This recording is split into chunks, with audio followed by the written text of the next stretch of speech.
Let's go. We are here for chapter number 2. Chapter number 2, theory of demand and supply. ये तो बहुत ही अपना बचपन का टॉपिक है, ये तो फेवरेट टॉपिक होता है मेरे हिसाब से सबका, है ना, क्योंकि सबको पढ़ता रहता है भाई भाग के कि ऐसे करना है, एक ऐसे करना है, और बीच में कुछ कुछ कुछ इक्विलिब्रियम हो जाता है, वो मार्केट इक्विलिब्रियम का प्राइस बन जाता है, मजे हो गए, यही तो चाहिए। अच्छा, ओवरव्यू मैंने बता दिया इसमें क्या क्या है, ठीक है, तो स्टार्ट ही करते हैं। फिर फर्स्ट यूनिट हमारा है डिमांड के रिलेटेड, सेकंड हमारा थोड़ा इक्विलिब्रियम के रिलेटेड रहेगा मार्केट वाली साइड पे, और लास्ट वाला रहेगा सप्लाई के रिलेटेड, ठीक है।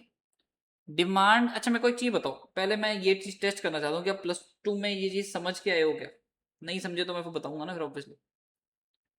डिमांड कर्व ऐसा होता है,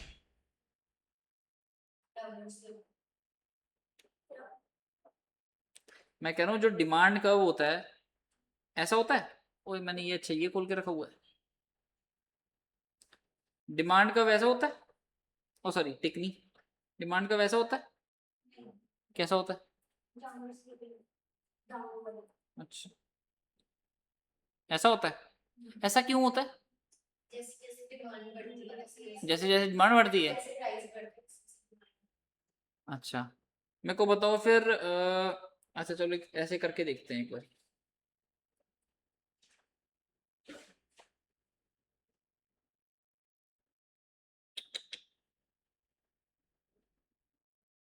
न्यू पेज लेते हैं।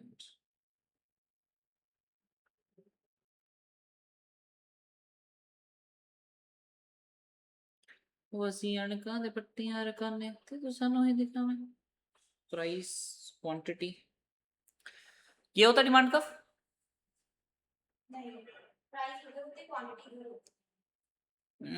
कहाँ अब क्या, हाँ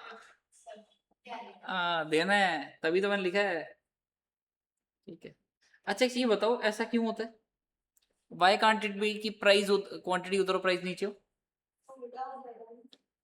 ये क्या लॉजिक बना? मतलब जिसने भी बनाया है पूरे, अरे यार मेरा मतलब है कि मैं इसको ऐसे क्यों नहीं बना सकता, ये लो क्वांटिटी प्राइस और ये लो,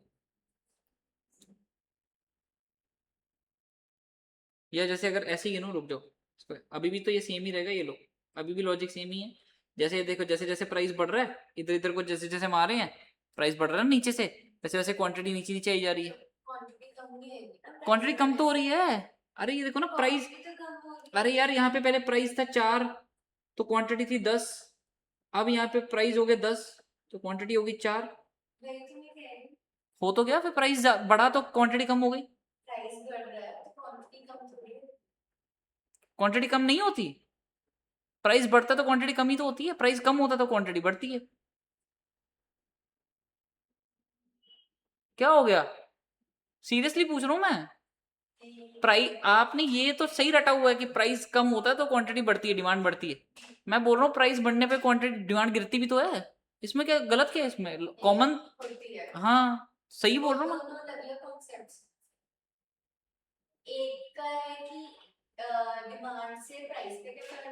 नहीं डिमांड से प्राइस पे तो हम पहुंचे ही नहीं है, हमने तो प्राइस से डिमांड ही बोला है, दोनों क्यों, यहाँ पे भी मैं यही बोल रहा हूँ कि यहाँ पे भी मैं बोल रहा हूँ कि प्राइस जब 4 था तो क्वांटिटी 10 थी, प्राइस जब 10 हुआ तो क्वांटिटी 4 हो गई, मैं वही बोल रहा हूँ, ऊपर वाले में भी आप ये बोल रहे हो ना कि हम यहाँ पे ये बोलते हैं कि प्राइस अगर 10 था तो क्वांटिटी हमारी 4 थी, जैसे ही हमने प्राइस कम करा 4 करा तो क्वांटिटी 10 हो गई, यही बोल रहे हो ना, तब भी हम प्राइस से क्वांटिटी पे जा रहे हैं, अभी भी मैं ये बोल रहा हूँ कि प्राइस मेरा 4 है तो मेरी क्वांटिटी 10 हो जाती है, जैसे ही मैंने प्राइस बढ़ाया 10 करा तो क्वांटिटी 4 रह गई, नहीं है,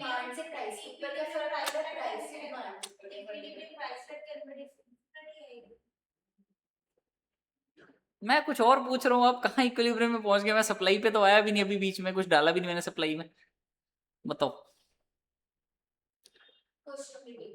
क्वेश्चन रिपीट ये है कि जब भी हम कोई चीज है, मेरा पॉइंट सिर्फ इतना है कि जैसे ये ग्राफ जो है, हम हमेशा वाई एक्सिस पे पी क्यों रखते हैं, एक्स एक्सिस पे क्यों क्यों रखते हैं, मैं उल्टा क्यों नहीं रख सकता, मेरे को वर्ड सुनना है, मैं तो अभी भी मैं तो वर्डिंग सेम ही बोल रहा हूँ कि यार ऐसे बोल लेता हूँ, लो मेरा प्राइस जब 10 था मेरी क्वांटिटी 4 थी, मैंने जब प्राइस कम करा 4 करी तो मेरी क्वांटिटी 10 हो गई। मेरा प्राइस जब 10 था तो मेरी क्वांटिटी 4 थी, जब मैंने प्राइस 4 करा मेरी क्वांटिटी 10 हो गई। अभी भी तो सेम है, कहाँ गलत है? अभी भी डाउनवर्ड स्लोपिंग है, कहाँ गलत है? क्योंकि प्राइस और डिमांड जो होते हैं वो साथ में चलते हैं, इसलिए क्योंकि डिमांड तो एक्सेस पे होएगा तो फिर प्राइस उधर जाएगा कॉरस्पॉन्डेंस। नहीं नहीं,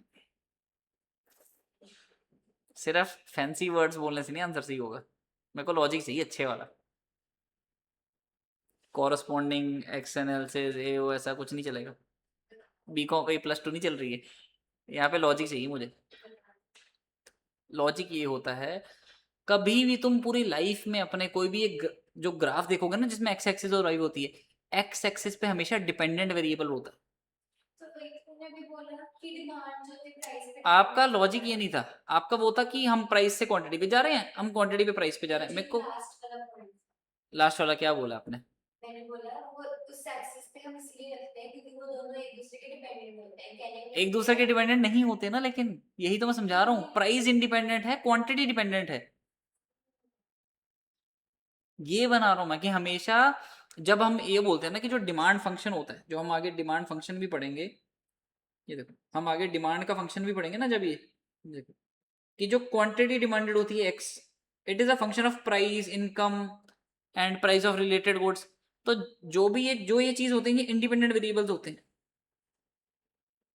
ये आते हैं वाई एक्सेस पे, डिपेंडेंट वेरिएबल हमेशा नीचे आता है। ये समझाना चाहता हूँ क्योंकि ये स्कूल में ना लॉजिक नहीं बताते। आइडियली मेरा मेरा भी बिना बताए चलता था, क्योंकि लॉजिक देखो +2 में टीचर क्या सोचता है, बच्चे यहाँ पे सिर्फ पेपर देंगे, आधे से ज्यादा आइल्स वगैरह करके बाहर निकल जाएंगे, कहाँ इनको इकोनॉमिक्स दोबारा जिंदगी में आनी, छोड़ो। फाउंडेशन में भी सेम लॉजिक है, सही बताऊँ तो बहुत टीचर ये चीज करते हैं कि बच्चों ने सिर्फ एमसीक्यू टिक करने हैं, उसके बाद आपको सीए इंटर और सीए फाइनल में कहीं सीए पूरी, मैं सीए बनने के बाद बता रहा हूँ कभी लाइफ में जरूरत नहीं पड़ती इकोनॉमिक्स की। तो एक्चुअल में ये चीजें जो है ये आपका कंसेप्ट अच्छा बनाने के लिए लॉजिक है, लेकिन और ये लॉजिकल ऐसे नहीं बोल रहा सिर्फ मैं रटवाने के लिए कुछ लॉजिक दे रहा हूँ, ये ट्रू लॉजिक है कि जब भी एक ग्राफ बनता है तो एक्स एक्सिस पे हमेशा डिपेंडेंट वेरिएबल होता है, वाई एक्सिस पे हमेशा इंडिपेंडेंट वेरिएबल होता है जो उसको डिपेंडेंट वेरिएबल को इफेक्ट कर रहा है। इसलिए अगर आपने देखा होगा प्राइस और सप्लाई का भी ऐसे बनता है, प्राइस सप्लाई मतलब जो क्वांटिटी डिमांडेड, सप्लाई का भी ये बनता है, ऐसे बनता है। इसका लॉजिक ये होता है, जबकि अगर मैं उल्टा भी करूं तो भी सेम लॉजिक बनेगा। देखो क्वांटिटी प्राइस, अगर प्राइस 5 रुपए था किसी चीज का तो उसकी क्वांटिटी 10 प्रोड्यूस हो रही थी, लेकिन अगर जैसी प्राइस उसका बढ़ गया 10 होगा तो क्वांटिटी भी 20 हो गई। यही होता है सप्लाई। लेकिन अब फिर भी सही हो गया, जैसे मैंने पहले डिमांड वाला सही करा, अब ये भी सही हो गया। लेकिन वो चीज कहाँ पे फर्क पड़ती है कि हमेशा इंडिपेंडेंट वेरिएबल ऊपर आता है, डिपेंडेंट वेरिएबल नीचे आता है। आप समझ आया, ये लॉजिक है। चल अब हम आगे चलते हैं। हम पहले तो आज का तो हमारा सिर्फ डिटर्मिनेंट्स और डिमांड भी हो जाए तो ये बड़ी बात है। चलो हाँ जी sir, demand and supply are the forces that makes the market economies work. पता ही बात हमें, पता ही बात। तो इसका मतलब यहाँ पे कौन सी इकोनॉमी की बात हो रही है?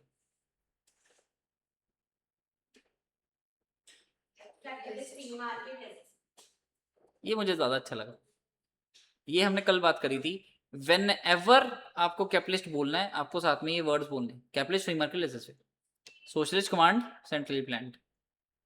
ठीक है, तो इसका मतलब ये जो डिमांड सप्लाई वाले फोर्सेस की जो हम बात करते हैं, ये किसकी बात करते हैं हम? कैपिटलिस्ट इकोनॉमी की। बहुत अगर मिनिमम साइड देखा जाए तो मिक्स्ड की भी बोल सकते हैं, लेकिन हम मेनली कैपिटल की बात कर रहे हैं क्योंकि यहाँ पे हर एक बिजनेस जो है वो प्रॉफिट कमाने बैठा हुआ है और मार्केट फोर्सेस ऑपरेट करती हैं कि क्या चलेगा, तो इसीलिए तो डिमांड एंड सप्लाई की बात होगी। ठीक है, these two together determine the price and quantity sold of a commodity or service, while buyers constitute the demand side of the market, sellers makes the supply side of the market। ये चीज हमें पता है, इसमें कुछ ऐसा कि explain कर दो, नहीं समझ आया, दूर दूर तक तो नहीं होगा मेरे हिसाब से, आपको कुछ एक बार कर देता हूँ। दीज टू टुगेदर डिटरमिन, जब जैसे मैंने पहले बताया कि जो आपका बनता है ये बनता है आपका, ये देखो होता क्या है, होता क्या है जब हम बोलते हैं ना कि कैपिटलिस्ट इकोनॉमी में मार्केट फोर्सेस चलती हैं, उसका क्या मतलब होता है कि एक कमोडिटी का ये है डिमांड कर्व, ये है उस कमोडिटी का सप्लाई कर्व। ठीक है, तो यहाँ पे ये जो प्राइस मिलता है, ये जो प्राइस ये होता है मार्केट इक्विलिब्रियम प्राइस। ऐसा कौन सा प्राइस है जिसपे सप्लायर भी खुश, जिसपे बायर भी खुश, कि मेरी डिमांड भी पूरी होती है और मेरी सप्लाई भी पूरी होती है और मेरे पैसे भी पूरे होते हैं, वो वाली चीज। तो इसलिए ये दोनों मिलके, मतलब डिमांड एंड सप्लाई की बात करिए, कि ये दोनों मिलके डिटरमिन करते हैं कि प्राइस क्या होगा, जिसपे क्वांटिटी सोल्ड होगी या जो भी सर्विस है जो बिकेगी, क्या प्राइस होगा। ये दोनों मिलके डिसाइड करते हैं। जो बायर्स हैं वो डिमांड साइड बताते हैं ऑब्वियसली, कि अगर आप हम लोग मिलके बताएंगे ना कि हमें गाड़ियां चाहिए, और जो हिंडाई वाले हैं, टाटा वाले हैं, वो सेलर साइड में जो गाड़ियां बेच रहे हैं, वो क्या बनेंगे, वो सप्लाई साइड पूरी करेंगे, है ना। जब जब हमने ये कर्व बनाया, यहाँ पे आप सोचते हो कि यार अगर तो एक गाड़ी का प्राइस जो है ना, आपके जैसे बहुत सारे सोचते हैं, अगर एक गाड़ी का प्राइस है 10 लाख, तो मैं ले पाऊंगी सिर्फ 2 यूनिट्स। लेकिन अगर वो गाड़ी का प्राइस हो गया 4 लाख, तो मैं ले पाऊंगी 10 यूनिट्स। अब लेकिन सप्लायर साइड भी तो बैठी है, वो भी तो सोचते हैं कि भाई हम 4 लाख के प्राइस पे बेचेंगे ही नहीं, चाहे हमारे 10 यूनिट बिकते हैं, हमें उतना बचता ही नहीं है। हम तो चाहे 2 यूनिट बेच लेंगे, हमें 10 लाख बचता है। तो कहीं ना कहीं वो अपना ऐसे कर्व बनाएंगे कि हम इतने कम प्राइस पे तो सिर्फ इतनी मतलब इतने कम प्राइस पे तो सिर्फ इतनी ही क्वांटिटी बेच सकते हैं, लेकिन हमें बहुत ज्यादा प्राइस मिलेगा तो हम ज्यादा क्वांटिटी बेचने को तैयार है। तो एक प्राइस ऐसा आएगा जहां पे वो दोनों कहेंगे चल ठीक है, ना तेरा ना मेरा, 6 लाख पे गाड़ी बेचते हैं, तू एक काम कर 6 यूनिट्स खरीद ले। तो आप खड़े हो ये 6 यूनिट खरीदने वाली साइड, डिमांड वाली साइड आप खड़े हो, सेलर खड़ा है इधर वाली साइड, कि 6 लाख का प्राइस मैं सेट कर देता हूँ कि मैं इतनी सप्लाई कर दूंगा, 6 गाड़ियों की सप्लाई मैं कर दूंगा अगर मेरे को इतना प्राइस मिलता है। ये लिखा हुआ है कि बायर साइड कॉन्स्टिट्यूट करती है demand side of the market, seller side, seller जो है वो supply side of the market. समझ आ गया। अब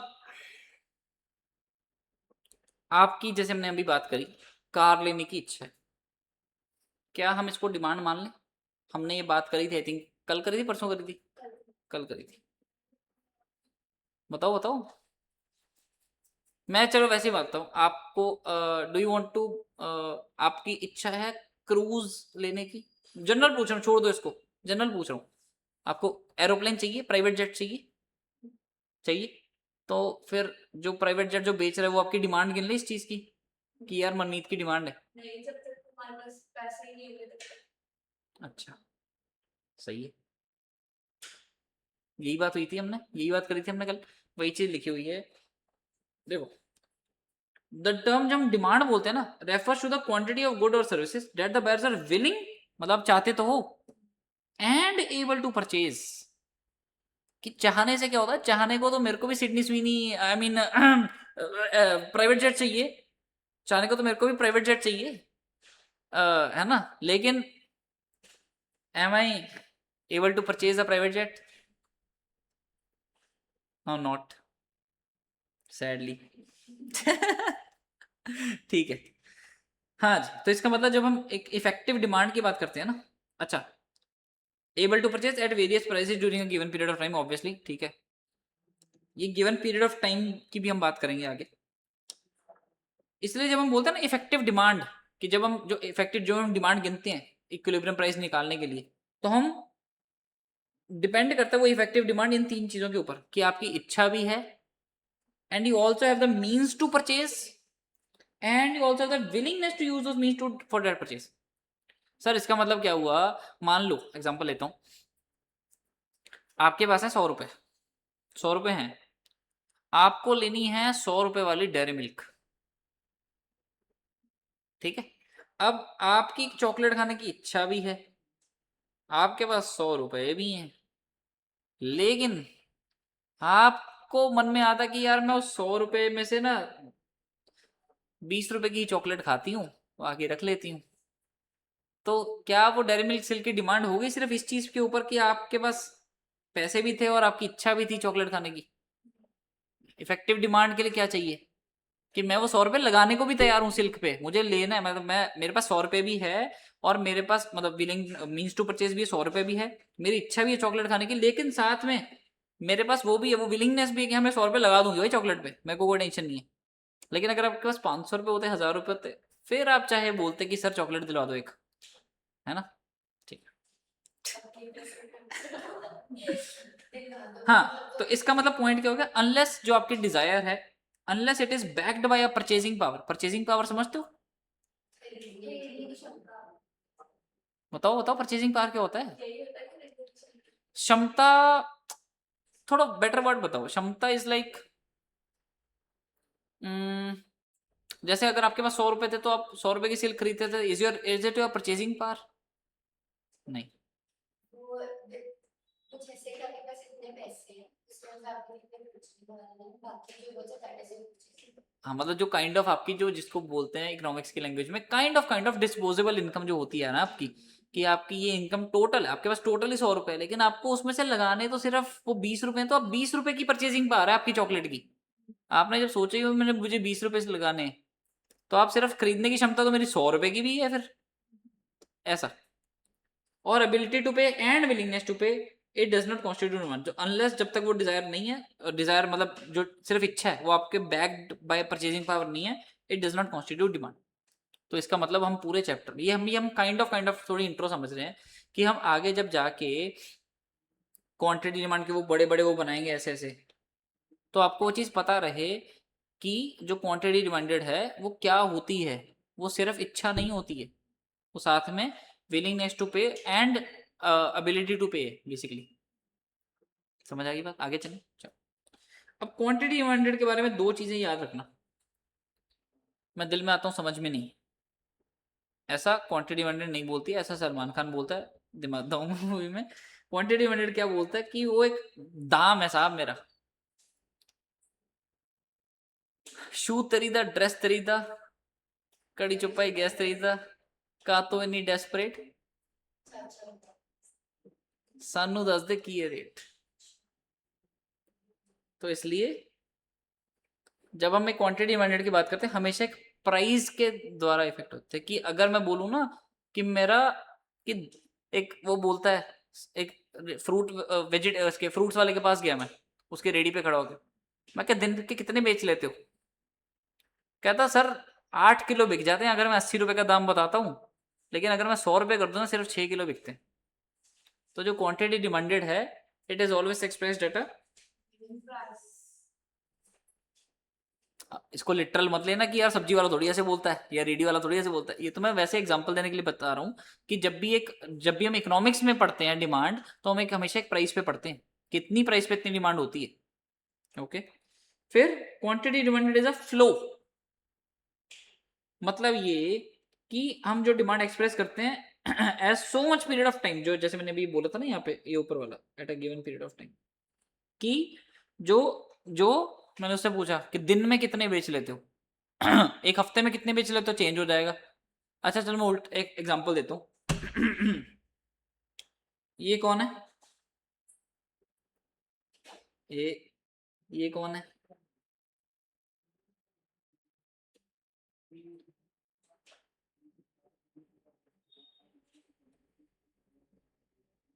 ये कौन है? ये कौन है? दिशा ही, चलो ये दिशा। मेरे को मुझे क्यों तोड़ा है ना? अच्छा अब थोड़ा है, ये बताओ कौन है?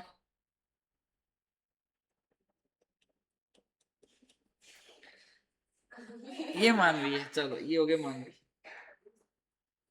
ठीक है, अच्छा लगा। अच्छा पहना तो दिशा ने ब्लू है। अच्छा, ये तो भाई अब तुम्हें पता है ऐसी चीजें, तो हमें हमारे लिए तो ये कहीं ना कहीं बहुत डार्क ब्लू ग्रे टाइप है, वो ब्लू है, वो ब्लू है। चल एनीवे, अच्छा दिशा जो है, अच्छा दोनों क्या करती हैं, दोनों लेट से क्या करती हैं, दोनों, आप बताओ मनपसंद का कुछ एक प्रोफेशन चूज कर लो जो दोनों करते हैं, कुछ एक काम, कुछ एक गुड्स बेचते हैं, या एक को सर्विसेज, कुछ एक बताओ ना। सी, चलो दोनों क्या है, सी, सी ए दिशा एंड सी ए मन। मजा आ रहा है? मजा आ रहा है? जानबूझ के करा ताकि वो अलग से दिखे ना। मजा आ रहा है? अच्छा लग रहा है सीए बन के? चलो जाऊं फिर मैं, अब तो सीए बन गए, मेरा क्या काम है। ठीक है चलो, हाँ जी। अब जो सीए दिशा और सीए मानवी है, sir CA Disha deals with 10 clients और सीए मानवी डील्स विद 100 क्लाइंट्स।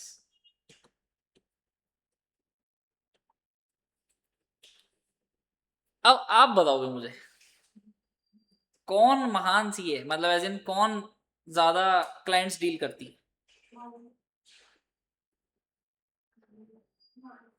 आप तो महान सी है। ओ सॉरी, मैं यहाँ पे कुछ लिखना भूल गया, आई थिंक। क्या लिखना भूल गया हूँ मैं? पर डे पर 10 clients per day, 100 clients per year. अब कौन ज्यादा क्लाइंट डील करता है? तो ये कैसे चेंज हो गया? क्योंकि पर डे पर ईयर।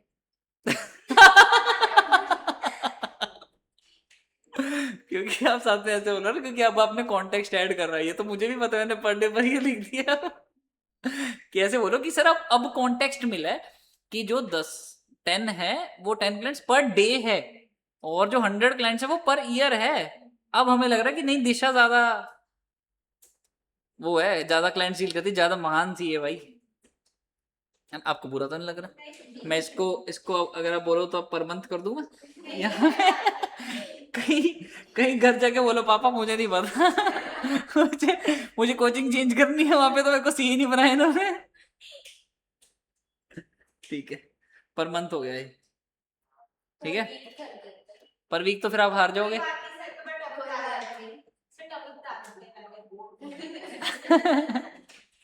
चलो, टॉपिक ये है, जैसे मैंने अभी बोला कि जो क्वांटिटी डिमांडेड है ना, वो एक फ्लो है। ठीक है, फ्लो समझते हो? कि अगर मैं इसको ऐसे बोलूं, अगर इसको मैं थोड़ा चेंज करूं, कि जो दिशा है, जो सीए दिशा है, she consumes 10 chocolate and CA मानवी कंज्यूम्स 100 चॉकलेट। फिर वही बात लॉजिक आगे कि 10 पर डे कंज्यूम करती है, वो 100 पर डे कंज्यूम करती है, पर ईयर कंज्यूम करती है। अब बताओ कौन सी बेटर, ऐसे ऐसे। तो सेम लॉजिक क्या है कि जो क्वांटिटी डिमांडेड है वो एक फ्लो है। वो ऐसे नहीं बताया जाता कि 10 चॉकलेट 100 चॉकलेट, उसके साथ बताया जाता है कि भाई पीरियड ऑफ टाइम के साथ, express demand as so much of period of time, कि कितने पीरियड के साथ, वो टाइम बताओ ना। कि एक Hyundai कंपनी है, वो 6 लाख गाड़ियां बेचती है, दूसरी कंपनी 10 लाख गाड़ियां बेचती है, लेकिन वो 6 लाख एक महीने में बेचती है, वो 10 लाख एक साल में बेचती है, ऐसा। तो वो बताओ ना साथ में कॉन्टेक्स्ट। तो इसलिए क्वांटिटी डिमांडेड हमेशा याद रखना, दो चीजें, एक तो हमेशा एक प्राइस पे बताया जाता है कि ये कंपनी, जैसे मैंने फ्रूट सेलर की बात बताई थी कि 80 किलो, सॉरी 6 किलो बेचता है, अगर मैं 80 रुपए का दाम दूं एक दिन में, 80 रुपए का दाम दूं तो एक दिन में 6 किलो बेचता है, और अगर 100 रुपए का दाम दूं तो एक दिन में 5 किलो बेचता है। दाम बढ़ेगा तो ऑफकोर्स क्वांटिटी कम बिकेगी, ये लॉजिक है। ठीक है, अब आ जाते हैं हम सर डिटर्मिनेंट्स ऑफ डिमांड पे। डिटर्मिनेंट्स ऑफ डिमांड स्टार्ट कर लेते हैं, मैं कहता हूँ, है ना। एटलीस्ट कुछ करके बाकी कल कर लेंगे, है ना। तो इसी बहाने 2-3 कर लेते हैं, फिर रिवाइज कर लेंगे कल उसी बहाने, है ना। डिटर्मिनेंट्स ऑफ डिमांड से स्टार्ट कर लेंगे कल। ठीक है, चलो बताओ पहले तो, इस हम पढ़ने के वाले अब। Very good. क्या मतलब, क्या इस चीज का? डिपेंड करता है, वर्ड ठीक है कहीं ना कहीं, वैसे सही बताऊं तो ये बेटर वर्ड है कि कौन सी चीज है जिसके कुछ हिलने से डिमांड पे फर्क पड़ता है। तो डिमांड हमेशा क्या है, डिपेंडेंट वेरिएबल, इसीलिए क्वांटिटी डिमांडेड नीचे आती है। अब समझ आया? ये +2 में नहीं बताया होगा लॉजिक का, फिर कुछ तो इसी बात के पैसे हैं, वरना हम भी तुम्हारे जैसे हैं। ठीक है, ऐसा मैं बोलूंगा +2 के टीचर्स को। नहीं नहीं, ठीक है ठीक है, ऐसा नहीं है, ऐसा कुछ नहीं है। चलो, हाँ, तो इसलिए क्वांटिटी डिपेंडेंट हमेशा नीचे थे, क्योंकि वो डिपेंडेंट वेरिएबल है, वो जिन जिन पे डिपेंडेंट है वो हमेशा वाई एक्सिस पे आते हैं। अब कौन सी चीजें डिमांड डिटरमिन करती हैं? सर पहली बात तो प्राइस। बाहर कोई है, किसी के पेरेंट हैं ऐसा कुछ? आपके पेरेंट हैं? चलो, okay. What determines price? Sir obviously पहली बात तो कमोडिटी का खुद का प्राइस, प्राइस बढ़ेगा तो डिमांड, प्राइस गिरेगी तो डिमांड। पक्का? अच्छा, आप मेडिसिन, अगर आप एक 10 रुपए की कॉम्बी फिल्म लेते हो, अगर वो 8 रुपए की हो जाए तो खरीद लोगे? और ये तो रियल लाइफ एग्जांपल है, इसके लिए बाकी सारे वेरिएबल्स एक्चुअल में क्या है कि हम हमेशा बोलते हैं ना, goods citrus Paribas is not the right word here. Citrus Paribas होता है, पेरिबस होता है अदर थिंग्स रिमेनिंग कांस्टेंट। यहाँ पे तो मैंने कॉम्बी फिल्म का ही प्राइस गिरा है, सेट्रस पेरिबस नहीं। एक्चुअली क्या होता है, गुड्स कौन सी हैं? गुड्स मैंने नॉर्मल नहीं ना ली जानबूझ के, मैंने लाइफ सेविंग गुड्स ले ली जानबूझ के। गुड्स की भी बहुत फर्क पड़ जाता है ना, एसेंशियल गुड्स, लग्जरी गुड्स। अब लग्जरी गुड्स की बात कर लो, आप नहीं खरीद रहे हो 10 लाख की गाड़ी, आपका बजट है 6 लाख रुपए, 10 लाख की गाड़ी नहीं खरीद रहे, 9 लाख की हो जाएगी, खरीद लोगे? तो उसके प्राइस गिरने पे आपकी डिमांड तो बढ़ी नहीं, आपके जैसे बहुत सारे लोग हैं नहीं बढ़ी। तो हर चीज का फर्क पड़ता है, नॉर्मल गुड्स की बात होती है यहाँ पे हमेशा। एक्सेप्शंस और ऑलवेज देयर बोलते हैं ना, एक्सेप्शंस और ऑलवेज देयर, वो वाली चीज है।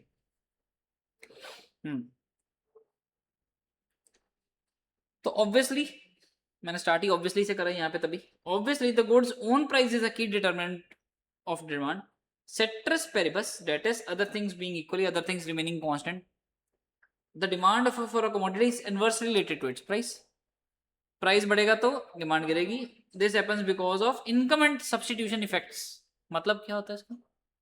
सब्स्टिट्यूशन इफेक्ट्स होते हैं कि उसके सब्स्टिट्यूट्स अवेलेबल हैं, ठीक है, डिपेंड करता है, और इनकम के ऊपर डिपेंड करता है कि अगर मेरी इनकम बढ़ जाती है तो मैं बताओ फिर डिमांड, इनकम बढ़, कमोडिटी जो नॉर्मल कमोडिटी से हम थोड़े से बेटर कमोडिटी ओके मतलब कि जो कम वाली गुड्स होती हैं उससे नॉर्मल गुड्स पे शिफ्ट हो जाएंगे, उन गुड्स का नाम नहीं मुझे याद आ। नहीं, इंफीरियर गुड्स से नॉर्मल गुड्स पे थोड़ी जाओगे आप पहले इंफीरियर गुड्स थोड़ी कंज्यूम कर रहे हो हमेशा। जब हम बात करते हैं ना यहाँ पे, तब ऐसे बोलते हैं कि नॉर्मल गुड्स में ही हूं मैं, कि नॉर्मल गुड्स में अगर मेरी इनकम कम है तो मैं नॉर्मल गुड्स कम खरीद पा रहा हूँ, अगर मेरी इनकम बढ़ेगी तो मैं नॉर्मल गुड्स और खरीद पाऊंगा। नॉर्मल गुड्स की होती है, नॉर्मल गुड्स वही हाउस होल्ड फर्नीचर हो गया, या लेट से कुछ क्लोथिंग हो गई, ऐसे ऐसा। फिर एकदम से ज्यादा इनकम बढ़ गई तो किस में जाता है इंसान? लग्जरी गुड्स में, एलवी की। ठीक है, अब आ जाता है कि और क्या क्या डिटरमिन करता है demand? Price of related goods. अब यहाँ पे हम क्या पढ़ रहे हैं, पहले बात समझो। जब हम बोलते हैं ना डिटर्मिनेंट्स ऑफ डिमांड, तो हम यहाँ पे पढ़ रहे हैं कि ये हमारा डिमांड कब होता है, ये होती है क्वांटिटी डिमांडेड। क्वांटिटी, जब हम क्यू बोलते हैं ना, जिसको एक क्यू, वो उसको बोलते हैं लैंग्वेज में क्वांटिटी डिमांडेड। मैंने ऐसा गंदा से क्यों लिखा कि ये पेन ऐसा है जब मैं उठाता हूँ ना तो गायब हो जाता है, तो मेरे को वो साथ साथ में ऐसे ऐसे करके लिखना था, जो भी है चलो। जब हम बात करते हैं तो हमेशा एक ग्राफ पे एक पॉइंट ऑफ क्वांटिटी डिमांडेड की बात कर रहे हैं। तो वो जो एक कमोडिटी की बात कर रहे हैं, एक कोई भी एक कमोडिटी, ऐसा कुछ नहीं स्पेसिफिक नहीं बोला हुआ, लेकिन एक पर्टिकुलर कमोडिटी की बात कर रहे हैं जो कि नॉर्मल, अगर सेंस में देखा जाए तो नॉर्मल गुड्स है। अब वो ये बोल रहा है कि एक तो नॉर्मल गुड्स के खुद के प्राइस से उसका फर्क पड़ेगा, second price of related commodities, price of related commodities.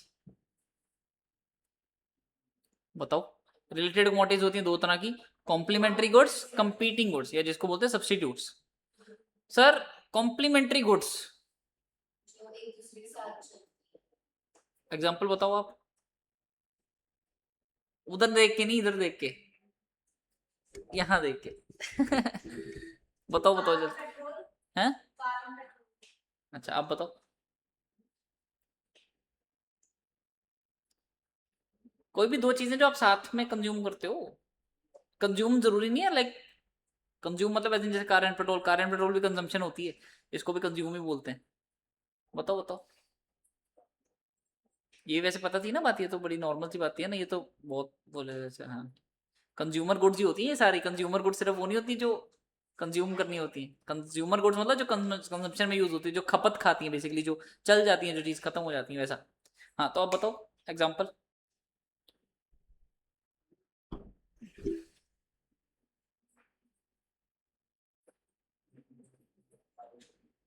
बहुत टाइम है अपने पास।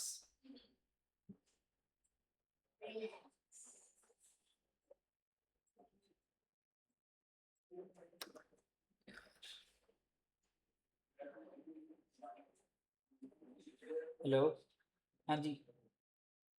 मैं ओके ओके परफेक्ट है, मतलब लास्ट टाइम मैं कर दूँ। वो 3 मुंडे तो कल आगे सीखे वैसे, चल मैं करता पाँचों कल कर दूँ। हाँ जी, ऐसे नहीं छोड़ रहा मैं, कहीं सोचो कोई कॉल आ गया, चल बस जल्दी बताओ, ऐसे थोड़ी है यार, इतना टाइम आप बताओ। Bread and butter.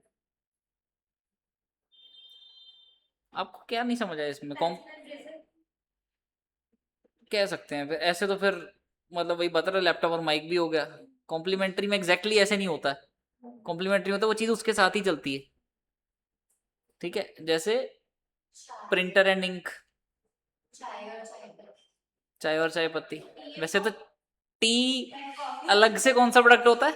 T T T उससे बनती है। या आप टी एंड शुगर बोलो, जो टी एंड शुगर बोलो, या टी एंड, या जो वाटर एंड मिल्क है, जो भी वो टी के लिए बोल लो, बट ऐसा कुछ नहीं, वैसे वाटर एंड मिल्क तो नहीं है। हाँ, कुछ लोग तो बिना चीनी के भी पीते हैं। वो तो इन जनरल ऐसे तो फिर ब्रेड और बटर भी, बटर के बिना मैं पीनट बटर लगाता, कुछ लोग जैम लगाते हैं, ऐसी बात नहीं है। यहाँ पे कॉम्प्लीमेंट्री गुड्स का ऐसे मतलब नहीं कि वो होनी चाहिए, उसके अलावा कुछ ऑप्शन ही नहीं है उसके पास, वही है। ऐसे तो फिर तो फंस जाएगा इंसान। अब बताओ मेरे को, आपसे एक एग्जांपल सुननी है, तभी आगे बढ़ूंगा मैं।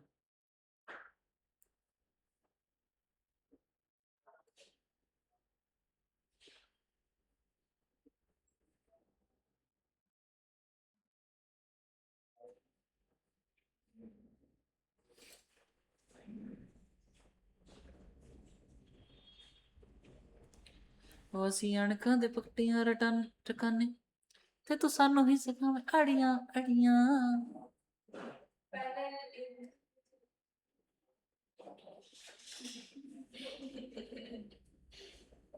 पेन किससे चलता है?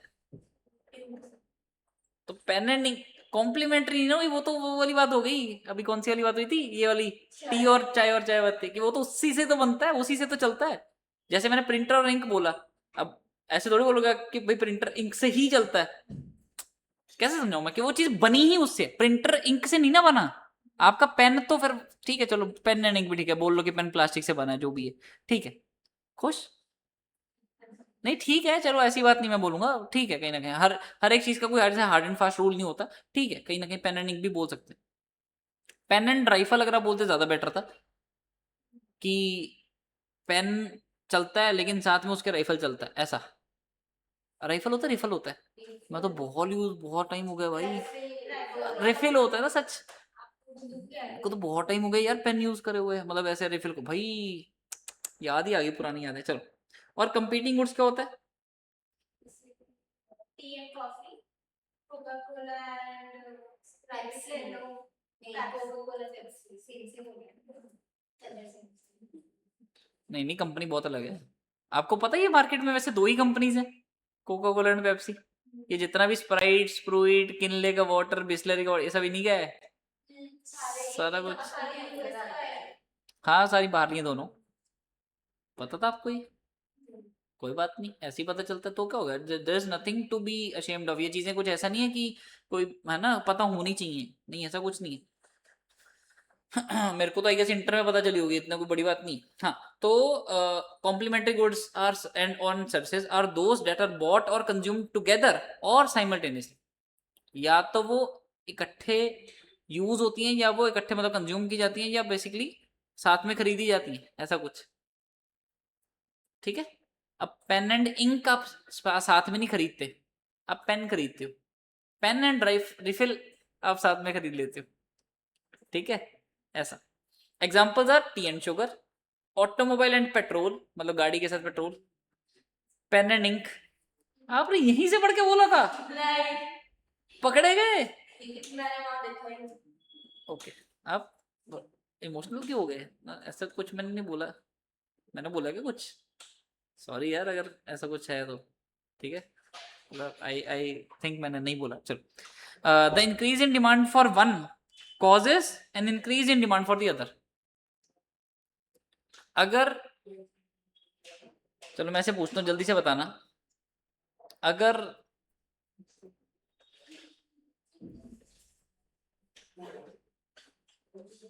अगर अगर सोचने दो एक सेकेंड। अगर ये चलो आपका ब्रेड एंड बटर पकड़ते हैं, अगर ब्रेड का प्राइस गिरेगा तो बटर की डिमांड, अगर ब्रेड का प्राइस गिरा तो बटर की डिमांड, पहले आपने कम हो जाएगी नहीं बोला? हाँ मैं पहले मुझे बढ़ जाएगी, बढ़ जाएगी। तो इसका ये जो लिखा हुआ है कि एक की डिमांड बढ़ने से दूसरे की डिमांड बढ़ती है, इसका मतलब ये है कि अगर ऐसे सोच लो ना, ब्रेड का प्राइस गिरा तो ब्रेड की डिमांड बढ़ी, ब्रेड की डिमांड बढ़ी तो उसकी कॉम्प्लीमेंट्री गुड्स की डिमांड बढ़ गई। और सब्स्टिट्यूट गुड्स का उल्टा है। Two commodities are called competing goods or substitutes when they satisfy the same want or can be used with ease in place of one of another. Example? और tea coffee. Okay, और कुछ?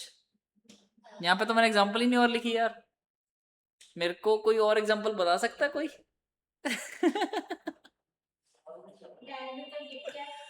ओ नहीं, prefer की बात नहीं थी, ऐसे तो I prefer tea only, but को ऐसे नहीं होता ना। हाँ बिल्कुल ठीक है, बिल्कुल ठीक है। अगर डेयरी मिल्क की डिमांड बढ़ेगी तो किटकैट की डिमांड गिरेगी, तो इनकी डिमांड ऑपोजिट चलती। और कोई एग्जांपल सब्स्टिट्यूट गुड्स की? कोई भी बता सकता है, मैं तो किसी एक से नहीं पूछ रहा, कोई भी बता सकता है, किसी के भी मन में कोई भी आती है। कोई बताना चाहेगा? हैं? बुरा वाले क्या बता दो। टेबल चेयर, टेबल चेयर बोल सकते हैं, जो चीजें एक दूसरे के साथ में यूज होती है ऑब्वियसली, है ना, कि कहीं ना कहीं, हाँ ऑब्वियसली है ना, कि जहाँ पे अकेला टेबल रखे, क्योंकि क्योंकि नेसेसरी ये नहीं होता कि वो चीजों का इंडिपेंडेंट यूज नहीं है, ये जरूरी नहीं है ना। अब जैसे ब्रेड एंड बटर ही है, तो ब्रेड का तो इंडिपेंडेंट यूज भी मैं अकेले वैसे दूध में डुबो के खा लूं, लेकिन साथ में चलती चीज, ठीक है। बट पता क्या होता है, अभी हमने, चलो यहाँ पे वो है नहीं, अभी हम उतना उसमें जा नहीं रहे, लेकिन कॉम्प्लीमेंट्री गुड्स में भी ना वो होता है, एक गुड्स होती है कॉम्प्लीमेंट्री जो क्लोज कॉम्प्लीमेंट्स नहीं होते। क्लोज कॉम्प्लीमेंट नहीं होते, कि एग्जांपल है ब्रेड एंड बटर, और एक होता है क्लोज कॉम्प्लीमेंट है, जैसे पेन एंड इंक, कि वो उसके बिना चल ही नहीं पाएगा। प्रिंटर एंड इंक, जब इंक ही नहीं डालोगे प्रिंटर चलेगा ही नहीं, लेकिन ब्रेड तो मेरी बिना बटर के भी चल जाएगी। तो एक होते हैं क्लोज कॉम्प्लीमेंट्स, एक होते हैं कि ठीक ठीक है, okay okay, just just friends compliments. है ना, एक होते हैं मोर देन फ्रेंड्स कॉम्प्लीमेंट्स, और एक होते हैं जस्ट फ्रेंड्स कॉम्प्लीमेंट्स, ठीक है, कॉम्प्लीमेंट्री मतलब, ठीक है। सब्स्टिट्यूट गुड्स क्लियर है। अगर अगर अगर टी का प्राइस बढ़ गया, कॉफी की बढ़ जाएगी, तो इसका मतलब इनकी डिमांड का इनवर्स रिलेशन है, क्योंकि अगर प्राइस ऑफ टी बढ़ गया तो टी की डिमांड गिरी, टी की डिमांड गिरी तो कॉफी की बढ़ गई। यस, चलो एक लास्ट पढ़ लेते हैं, नहीं लास्ट लंबा हो जाएगा, नहीं लास्ट चलो पढ़ लेते हैं। इसमें आ जाएगा आपकी वो normal goods, inferior goods and essential consumer goods. Sir disposable income of consumer, what is disposable income? हैं? नहीं नहीं नहीं नहीं, डिस्पोजेबल इनकम होता है टोटल इनकम माइनस जो उसके फिक्स्ड खर्चे होने थे, जो मेरे पास वो वाली इनकम बच गई, जो अब मेरे ऊपर में, जो इसको कहाँ पे लगानी है, जो अब मेरे ऊपर है कि मैं डिस्पोज कर सकता हूँ, मेरी डिस्पोजेबल इनकम है, अब मैं इसको चाहे कुछ भी करूँ, वैसे वाली इनकम, कि मेरे खर्चे खुर्चे सारे निकल गए जो निकालने थे, अब मेरी डिस्पोजेबल इनकम बची है, ठीक है। The purchasing power of a buyer is determined by the level of his disposable income. Purchasing power determine होती है कि मेरी disposable income, disposable income purchasing power नहीं होती है, okay. Other things remaining equal, the demand for a commodity, एक तो ना ये आधी इकोनॉमिक्स तो इसने खराब कर रखी है, other things remaining equal assumptions ने अपनी मर्जी से वहां बाकी चीजें छोड़ दो, है ना, जबकि ऐसा होता ही नहीं है, जबकि ऐसा होता ही नहीं है भाई। ये तो बात तो गीता ने लिखा, गीता में लिखी हुई है, change is the only constant, और आप बोल रहे हो कि सारी चीजें कांस्टेंट, जबकि बदलाव ही तो ओनली कांस्टेंट है, कि बदलाव ही होता रहेगा, बाकी सब कुछ चलो जो भी। The demand for a commodity depends upon the disposable income of the potential purchaser, ये हमने पहले काइंड ऑफ पढ़ ही ली है, यस है ना, पढ़ ली हमने पहले। आप कुछ बताना चाहोगे? ठीक है, आप कुछ बताना चाहोगे? आप कुछ बताना चाहोगे? नहीं, नहीं तो बोल दो। नहीं, ओके ठीक है। नॉर्मल गुड्स कौन सी होती हैं? जिनकी डिमांड अगर मेरी इनकम बढ़ेगी तो वो भी बढ़ेगी, लेकिन ऑब्वियसली नॉर्मल, जैसे house hold furniture, clothing, automobile, consumer durables, semi durables, ऐसी ऐसी चीजें। Yes yes yes. There are some commodities for which the quantity demanded rise only up to a certain level of income. Inferior goods होती हैं हल्की चीजें, सस्ती चीजें। अगर मेरी इनकम बहुत ही कम होगी तो मैं वो चीजें खरीदूंगा। मतलब मेरा बहुत ही, जो वो बोलते हैं ना गरीबी में आटा गीला वाली बात है, कि बहुत ही गरीब हूं तो मैं, अगर आटा मेरे को महंगा लगता है तो मैं कोई सस्ता वो यूज करूंगा, ऑल्टरनेटिव बोल लो कि हाँ, कि बाजरा या जो भी ऐसा कुछ, कि सस्ता यूज करूंगा मैं, ताकि मेरी, है ना, वो कम हो। लेकिन ये इनकी जो डिमांड है, नॉर्मल देखो, नॉर्मल क्या आपने पढ़ा कि इनकम बढ़ती है तो डिमांड बढ़ती है उस चीज की। लेकिन अगर मेरी इनकम बढ़ेगी तो इन्फीरियर गुड्स की डिमांड तो उल्टा कहीं ना कहीं मैं छोड़ूंगा ना। There are some quantities for which the quantity demand is only up to certain and decreases with an increase in money income beyond this level.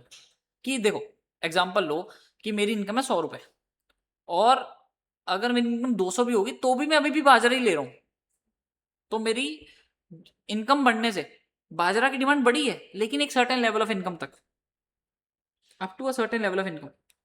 लेकिन अगर मेरी 200 से 500 हो गई इनकम, फिर तो भाई पनीर खाऊंगा मैं, फिर तो मतलब मैं वीट कंज्यूम करूंगा, ऑब्वियसली ये मेरा पॉइंट है।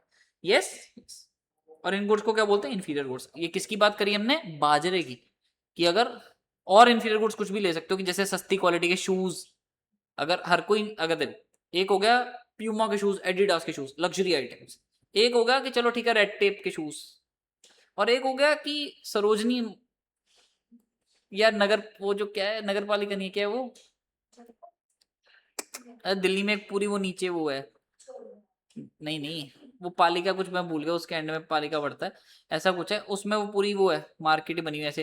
वहां पे ऐसे हल्की चीजें मिलती हैं, जो आपको शूज कोई मिल जाएंगे ना ऑनलाइन 1000 रुपए के, उसकी कॉपी वॉपी वहां पे 200 रुपए की मिल जाती है, ऐसे ऐसी चीजें। तो एक चीज बताओ, अब ऐसी चीजें जो है उनकी बात कर रहे हैं हम, कि अगर मेरी इनकम है ही 500 है, तो फिर तो मैं वो 200 वाले शू देखूंगा, और अगर मेरी इनकम 600 भी होगी तो भी मैं 200 वाले ट्राई करूंगा। लेकिन अगर मेरी हो गई 10,000 इनकम, तो एक सर्टेन लेवल ऑफ इनकम तक तो इनकी डिमांड बढ़ती है, एक सर्टेन लेवल ऑफ इनकम तक ही, उसके बाद तो फिर इनकी डिमांड उल्टा गिर जाती है, कि मैं तो छोड़ो भाई, इतनी सस्ती चीज कौन ले, मैं अच्छी चीज लूंगा, वैसे वाले। फिर आती है essential consumer goods, such as food grains. Obviously ये वो वाली गुड्स हैं जिनके बिना गुजारा ही नहीं है, काइंड ऑफ। ठीक है, बहुत बढ़िया, बहुत बढ़िया। रोटी कपड़ा मकान। ये डायलॉग हाँ, किसी मूवी का ही है। बहुत जगह बोला जाता है रोटी कपड़ा मकान, तो बहुत ही वैसे वाला वर्ड है ये आपस में, रोटी कपड़ा मकान। मूवी है, मूवी है। मूवी का मूवी का नाम है रोटी कपड़ा मकान? हाँ, मेरे मैं तो मैं ऐसी इंफीरियर गुड्स, ऐसी इंफीरियर मूवीज नहीं देखता, मेरी certain level of income cross हो चुकी है। मेरा जो मूवी का थ्रेशोल्ड है वो वैसे वाला है कि नाउ यू सी मी, अभी मैं देख रहा हूँ प्राइम पे, अभी मैं वही देख रहा था जब आपकी मैथ की क्लास चल रही थी, मैं बाहर बैठ के नाउ यू सी मी देख रहा था। नाउ यू सी मी देखी हुई है? Now you see me is a magic movie. नहीं है इतना भी वैसे वाला नहीं, मैजिक बहुत अच्छा, स्लाइड ऑफ हैंड बहुत बेटर वाला। वो तो फिक्शनल है, ये स्लाइट ऑफ हैंड वाला है, कि देखो आपको कार्ड दिख रहा है, अच्छा और वैसे वाला अच्छे वाला। आज की सफाई वाला बच्चा। वाह, ठीक है, यस ठीक है। Okay essential consumer goods such as food grains, fuel, cooking oil, necessary clothings. Necessary clothing word use करा, कि कहीं आप सोचो कि एलवी की चाहिए पापा, घर जाके बोलो पापा एसेंशियल गुड्स पढ़ा है सर, पापा आज हमने क्लास में, पापा मुझे एलवी का चाहिए, चाहिए ये टी शर्ट, नहीं। ओके, ये सेटिस्फाई करते हैं हमारी basic necessities of life and are consumed by all individual in society. चाहे अंबानी है वो भी रोटी खा रहा है, उसको भी कपड़ा चाहिए, हम है हमें भी चाहिए। A change in consumers income although will cause an increase in demand for this necessity। अब ऑब्वियस ही बात है कि अगर मेरी वही बात है, मैं 200 रुपए की इनकम है तो मैं थोड़ा कम कपड़ा रोटी जो कपड़ा मकान तो नहीं, कपड़ा रोटी कम खरीद पा रहा हूँ। लेकिन अगर मेरी 500 होगी तो मैं थोड़ी ज्यादा खरीद पाऊंगा, ऑब्वियसली थोड़ी, है ना, बेटर ज्यादा खरीद पाऊंगा। बट ये जो इंक्रीज है ना, ये लेस प्रोपोर्शनेट होगा to the increase in income, क्योंकि ये एसेंशियल गुड्स हैं, ये ऐसी वाली नहीं है कि जैसे घर में एसी लगवा लिया, फर्नीचर खरीद लिया, वो नहीं है ये, क्योंकि वो तो डिमांड इनकम बढ़ेगी तो वो लगवा लेंगे। लेकिन ये वैसे वाली चीजें कि यार तुम्हारी अगर आज तुम कमा रहे हो, मान लो एग्जांपल लेता हूँ, तुम आर्टिकलशिप में जाओगे, तुम कमाओगे, अगर तुम यहीं पे लोकल कहीं करोगे, लोकल फर्म्स में, तो तुम कमाओगे अराउंड 5,000 पर मंथ। और जब तुम सीए बन जाओगे तब तुम कितना कमाओगे? अराउंड 80,000। कितना? 5 लाख महीना। ईवाई में जो मैनेजर है ना, हाँ, जो ईवाई में मैनेजर है उसकी सैलरी 24 लाख है, तो वो 2 लाख पर मंथ बनता है। 5 साल लगते हैं मैनेजर बनने में। ठीक है, बट ठीक है, ऐसी बात नहीं है, बंदा कहीं भी, वो तो चलो होता है, वो सब चीज बोनस भी मिलता है 10 अराउंड। लाख रुपए और कर रहे हो आप जोड़ के 3 लाख हो गया। बोनस साल का ₹1,00,000 होता है, महीने का ₹1,00,000 नहीं होता। अरे समझ रहे हो ना? नहीं समझ रहा मैं, आप धक्के से समझा रहे हो। ठीक है ठीक है, Hypothetical situation में कुछ भी हो सकता है। बात तो सही, बात तो सही है, ठीक है ठीक है। हाँ, तो ये जो इंक्रीज है, ये जैसे मैंने बताया लेस प्रोपोर्शनल। अच्छा, मैं बता क्या रहा था, बात वो रह गई बीच में। अभी आप आर्टिकलशिप में हो 15,000 5,000 कमा रहे हो, बाद में सीए बनोगे 80,000 कमाओगे। लेकिन अगर आप जो रोटी खा रहे हो, अभी भी मान लो दिन की 3 रोटियां खाते हो, क्या 80,000 कमाने पे रोटियां दिन की 10-10 खाओगे? ऐसा कुछ होगा? तो वो वाली बात हो रही है यहाँ पे कि यार इनकम बढ़ने से बहुत लेस प्रोपोर्शनेट है ये चीज, कि ऐसा नहीं है कि मेरे को एसेंशियल गुड्स चाहिए, मेरे को कपड़े ही अब 10 कपड़े जोड़ी और चाहिए जस्ट बिकॉज मैं स्टार्टिंग में चाहिए होंगे, क्योंकि ऑफ कोर्स आप फॉर्मल पहनोगे, ऐसा कुछ है, वो नहीं होते सबके पास, सबको खरीदने पड़ते हैं। लेकिन वो वाली चीज यहाँ पे डिफरेंट कॉन्टेक्स्ट में यूज हो रही है, समझ गए ना पॉइंट? पक्का? पक्का समझ गए?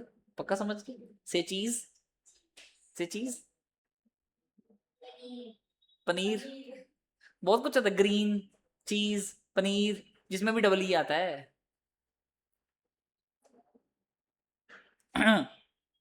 This is because as people become richer there is a, अच्छा हाँ, ये भी बहुत जरूरी बात है। There is a relative decline in the importance of food and other non durable goods in overall consumption basket and a rise in importance of durable goods.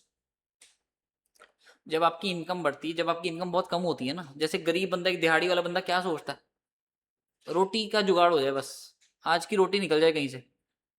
लेकिन हम जैसे लोग, जो हम जैसे नहीं बोलना चाहिए, थोड़ा डिप्लोमेटिक भाषा में बोलना चाहिए, कि अगर थोड़ा कोई गरीब से जो थोड़ा रिलेटिवली अमीर होगा, वो क्या सोचता है? वो ये नहीं सोचता कि रोटी का तो उसको पता हो जाएगा यार जुगाड़, मेरे को ये सोचना कि मेरा टीवी कहाँ से आएगा, मेरी मेरी अगर मेरा इनकम थोड़ी बढ़ती है तो मेरे को ये सोचना लग जाता है कि मेरे को, है ना, ये फर्नीचर कहाँ से आएगा, गाड़ी कहाँ से आएगी, ये सब चीजें सोचने लग जाता है।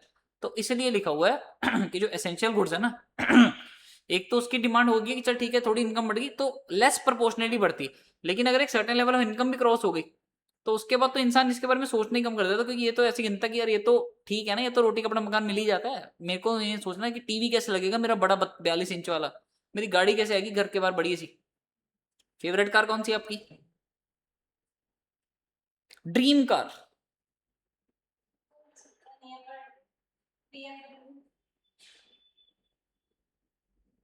आ गया, 2 मिनट आ गया बस। हाँ, कौन सी? वर्टस? ये तो बहुत स्पेसिफिक है, बहुत अच्छी बात है। आपकी? थार, ये हुई ना बात, पंजाबियों वाली बात। फॉर्च्यूनर, वो तो एक एवरेज हरियाणवी की फेवरेट है, क्योंकि दहेज में मिलेगी। The joke was there only. ठीक है, चलो, आई थिंक यहाँ पे हमारा, हाँ, नेक्स्ट फिर कल से स्टार्ट करते हैं, नेक्स्ट है ना, यहाँ तक अपने को क्लियर है? कहीं पे किसी को कुछ डाउट, कहीं पे किसी को कुछ भी है मन में डाउट वाउट? नहीं है? पक्का बंद करें? चलो, यस, चलो अब हम कल यहाँ से करेंगे, एक बार इन तीनों को फटाफट वाला रिवाइज कर लेंगे और फिर आगे चलेंगे।